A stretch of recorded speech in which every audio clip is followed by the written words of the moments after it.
નમસ્કાર મિત્રો, કે ચેનલમાં આપનું હાર્દિક સ્વાગત છે. હું દિનેશસિંહ રાઠોડ.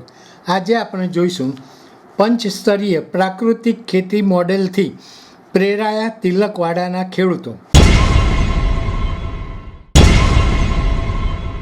રાજ્ય સરકાર દ્વારા પ્રાકૃતિક કૃષિને પ્રોત્સાહન આપવા માટે વિવિધ પ્રયાસો હાથ ધરવામાં આવી રહ્યા છે. આ અન્વયે તિલકવાડા તાલુકાના ખેડૂતોએ ગરુડેશ્વર તાલુકાના બોરિયા ગામ ખાતે પંચસ્તરીય પ્રાકૃતિક કૃષિ મોડેલ ફાર્મ અને શાકભાજી આધારિત સફળ ખેતીનું નિરીક્ષણ કરી પ્રેરણાદાયી અભ્યાસ પ્રવાસ યોજ્યો હતો. પ્રવાસ દરમિયાન ખેડૂતો દ્વારા તડવી રાજેશભાઈ મુરજીભાઈના પંચસ્તરીય સત્યમ પ્રાકૃતિક કૃષિ મોડેલ ફાર્મની મુલાકાત લેવામાં આવી હતી.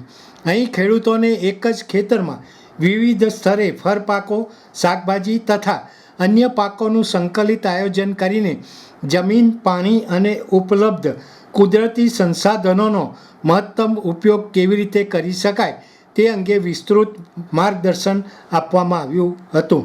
સાથે જ પંચસ્તરીય પ્રાકૃતિક ખેતી પદ્ધતિ દ્વારા ઉત્પાદન અને આવકમાં વધારો કરવાની સાથે જમીનની ફળદ્રુપતા જાળવી ટકાઉ ખેતી તરફ આગળ વધવાના વિવિધ પાસાઓ સમજાવવામાં આવ્યા હતા. ત્યારબાદ ખેડૂતો દ્વારા તડવી મનોજભાઈ નટવરભાઈના ઉમરવા જોશી ખાતે આવેલા શાકભાજી અને ગલગોટાના ફાર્મની મુલાકાત લેવામાં આવી હતી. અહીં કારેલા, રીંગણ, કાકડી અને ટામેટાં જેવા શાકભાજી પાકોની વૈજ્ઞાનિક ખેતી, પાક વ્યવસ્થાપન, રોગ જીવાત નિયંત્રણ અને ગુણવત્તાયુક્ત ઉત્પાદન મેળવવાની પદ્ધતિ અંગે માહિતી આપવામાં આવી હતી.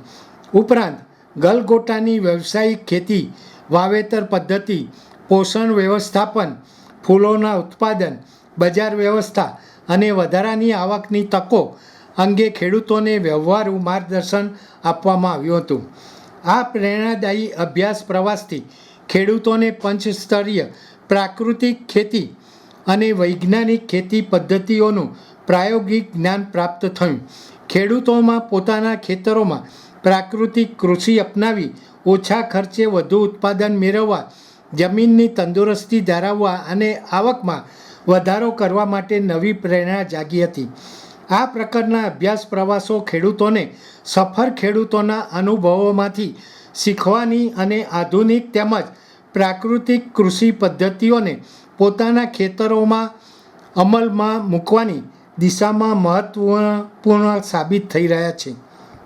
દર્શક મિત્રો, અત્યારે આટલું જ. આવા વધુ સમાચારો માટે જોતા રહો કે ચેનલ. નમસ્કાર.